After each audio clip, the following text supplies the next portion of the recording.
that he was retiring at the end of the year, I kind of said, well, yeah, what did you guys expect? His contract is out after the end of 2016, and he's just he's ready to go, and I'm perfectly fine with it. I thought the timing of it was interesting because he was playing so poorly that he could kind of flip the narrative to, away from Kobe stinks to, hey, let's enjoy Kobe while we have him. So he's a genius in terms of his managing his brand, and I think that was kind of a move there. And then when you talk about his improved play lately, his usage rate is down, and the kids are having the ball a little bit more. And because of that, he's able to play a little bit more efficiently. So it's nice to see. I hope this continues throughout the end of the year, so we don't look at this as like a Willie Mays stumbling around in the on the baselines kind of situation. You know what's funny though? And to play devil's advocate, I kind of feel like with the way the year was going, I felt like with Kobe announcing this, it kind of took away a little bit of the sting away from or the attention away from the how bad a year the Lakers were having. I feel like, not saying that he doesn't intend on retiring or didn't intend on retiring, but I feel like the timing was kind of weird because I would assume someone like Kobe Bryant would want to announce this before the year started and have the proper farewell tour, from the beginning. But in a lot of ways, I felt like maybe he announced this as a favor for the Lakers too, to kind of take away some of the attention away from the losing that's going on. So we can focus more on Kobe, the basketball player, and the legacy versus the Lakers and the product. Because I'll be honest with you, I was one of those idiots that said, "Hey, the Lakers, they got some pieces here: Lou Williams, Roy Hibbert, a couple pieces here." The West, I actually thought the West forgot, and I'm actually being proven right so far. The West did get weaker. I did say this in August, and I think I told you this also. Yep. The West will get a bit weaker just because of the concentration on top of the West, with San Antonio and the Clippers and all that. That they may be a spot here for the Lakers to grab an 8 seed if things go their way. If they get a couple bounces here, they stay healthy, but I thought maybe that because we thought maybe that didn't happen and it was worse than we all thought, maybe this announcement kind of took away from that. What do you think? Well, I wouldn't say it really took away from it. I mean, I guess if you're saying take it away, like take attention away from how bad they've been. I mean, I don't think there's any way to like, there's nobody out there saying like, the Lakers really haven't. No, they've been that bad. They've been really bad and somehow beat the Bucks, who almost beat the Warriors on the second time the other day. But getting back to, taking attention away from how bad the entire organization is, that's where there's a case to be made. That sure, the team itself is really bad, but there's some serious organizational questions that need answering. They had some big press release at the beginning of the season that, where all these promotions were taking place and, hey, we have an analytics department. But then you look around at the actual moves that were made within the organization, and it was a bunch of, either Jim Buss's kids or other, former NBA players' kids who just got shuffled around and got higher titles without explaining what their new responsibilities are going to be. That's not good. You can't have that. There's no different voice in the organization saying, hey guys, what we're doing isn't really working. Let's try to rethink this. So that in a sense too. And then Mike Bresnahan wrote an article saying that, the Lakers are terrible, but they're drawing around the league because people want to say goodbye to Kobe. That's going on too. So there's a whole bunch. The season is highly, highly interesting because of so many things that I think are going to kind of come to a head at the end of the season. Are they going to admit that the Showtime Lakers aren't a very good influence on the Lakers right now by saying, hey, Byron stinks, and Magic Johnson's Twitter is the worst Twitter on account, and every time he talks about the Lakers, he sounds dumber. And that's sad. At some point, they're going to. And that's sad. It is. I drew some ire for saying, comparing him to that high school kid who comes back to all the high school parties 10 years after he's graduated to remind everybody, hey, we were way better than you guys are, and that's how the entire Showtime Lakers feels. And it stinks because they revitalized basketball. They made basketball where it is right now. And I don't want to think of them as they are right now. I'd like to, just take some kind of pill to forget everything that they're saying and doing right now and just kind of go back to remembering them for the great players they were. And Byron kind of more than anybody represents that he's been so terrible. And he was a lot of fun to watch that, you kind of forget how great he was back when he was playing. Yeah. Last Laker question here. Yep. 15 wins over under end of the year. Will they get over 15 wins or under it? Whew. Man, I think that's probably the odds maker's bet right now, right? Right at 15. I'd say under, to be completely honest. Wait, you guys can get 11 more wins? No, I don't. I mean, watching these guys play, the issue is there's no sustainability when they actually play well, right? They'll play really well one game, and then you'll see them and you think, all right, maybe they can carry a couple of things over into the next game. And they look like they're running something completely different, or not even running something completely different. They've just completely gone away from what made them successful in the prior game. And that lack of consistency, that gets back at you. And yeah, the West on the whole, is worse. But I think throughout the league, the parity is taken such that you can't be as inconsistent as the Lakers are and hope to have any success. They lost to the Sixers, who are by far the worst team in the NBA. Yeah.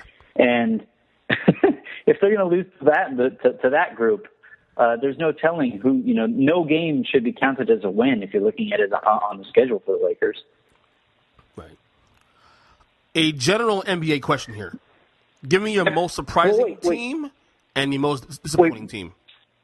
If you don't mind, go ahead. You think they're going to win more? You think they're going to win more than 15? I think they'll win 16, 17. I mean, why? I mean, you might get a spot like sometime in February, March. You'll catch a couple teams here on the road, and a team sleeping here and there. I mean, why not? Yeah, I mean, it's an extremely low bar. I've just watched and been so unimpressed by the Lakers that it's tough for me to say, like, to just mark down any game that I'm going to watch it as a win. You know what it is, though? Bro. I think you're in the mess. Like, you're covering the team like daily. Mm-hmm. So you're in the shit. You know what I mean? So it's hard to see. It's hard to see any light out there because you're in the shit. I'm not. I'm just watching the outside and saying, well, maybe do this here. I'm making little probabilities here and hypotheticals. I can do that because I have the freedom to do that. You don't. You're in the shit and writing about the shit. So there's no other way to describe it too. When you watch Byron Scott's offense, you just think, what the hell is this stuff? Yeah, I get it. I totally get it. I'm probably the wrong guy to say that they can win more than 15, but who knows? I mean, yeah, you never know. You never know. I mean, you leave a little gap for that. You never know, but man, they've been bad. I can see 1 3-game winning streak sometime in January, and then that's 7 wins, 8 to go, and they hit the number. Tell you what, if they go on a 3-game winning streak, I'm going to go on a binge like none other. You should. that'd be a championship. Based on this year, you should. All right, general NBA. Back to what I was going to say originally. General NBA question here. Why don't you give me your most surprising team or story, and then give me your most disappointing team or story? Well, the surprising team somehow is last year's champion, right? The surprise is that somehow they got that much better, and they've kind of slowed their pace a little bit. But watching them play, there was a time before they finally lost to the Milwaukee Bucks that could they really pull this off? Could they really go 82-0? Because there were games where they weren't playing well at all, and they were still winning by 7 to 10 points. That's insane, and they get so hot so quickly. Steph Curry is somehow an MVP who could be the most improved player because of the additions to his game and how great he's shooting the ball. So and the increased that's ceiling. The most surprising. Yeah, he's insane. He's incredible. So in that sense, I didn't think I'd be surprised by this team, but they continue to do so night in, night out. And then I don't think there's any more disappointing team than the Houston Rockets. Like that's a guard. That's 2012 Lakers. Frustrating for those poor Houston Rockets fans, and there's a common denominator there. That dude in the middle, who is as polarizing, I would say, at this point in his career. Is his name Byron Coward? Yeah, he's the why Flight Coward. Flight Coward. That guy. Who will tell you and tell everybody till he's blue in the face that he's the perpetual champion, but he's not. So it's weird. It's disappointing. He's so talented, but that Houston Rocket team, they fired their coach, and if a Bickerstaff can't get you back to the promised land, I don't know what will. We get Bernie. It's like Bernie Jr. I think it's like JB, which is hilarious. Yeah, it's JB Bickerstaff. But Bernie Bickerstaff has the highest winning percentage in Lakers coaching history. Yeah, no one talks about that. Team. Underrated. He's just a game manager. Here's what I think about Golden State, though. What's scary about Golden State is that Golden State is so good, and yet the ceiling of this thing is it's crazy.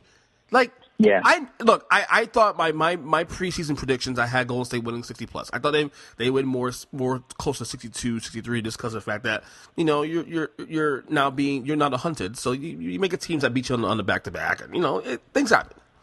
The fact this team is still at this high level, I don't know if we are, I hope people are appreciating what we're seeing here.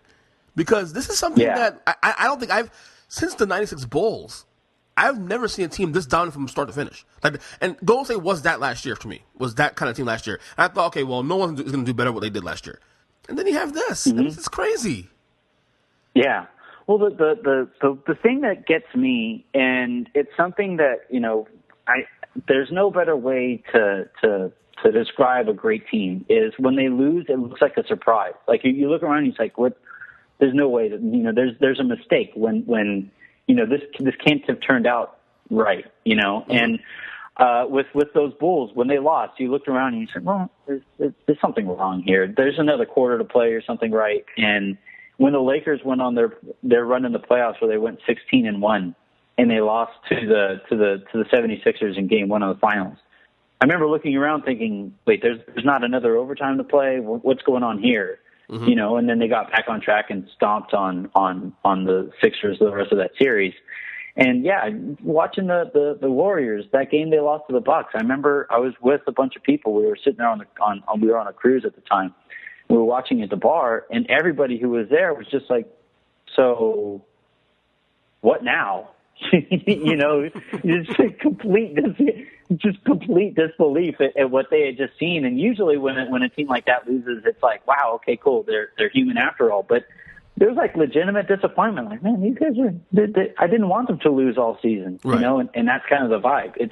They're really fun to watch. They're really and people say they're unlikable, but I like them. People hate Draymond Green, but this guy Cam Newton before the season, I love how loud they are. We want more of that.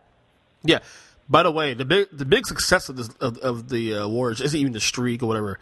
It's the fact that, and I hate people say this, like, oh, this has been a dull year. The Warriors made the season dull. No, there's actually some really good things going on in the NBA this year. Really good things. Paul George is back. No one people forget that. LeBron's still being LeBron. The fact that the Warriors are taking attention away from LeBron James and from Paul George's comeback and from the improved Eastern Conference, tells you how great this streak is, how great that streak was, and how the start is. That should tell you that's the biggest clue. So I hope you appreciate that.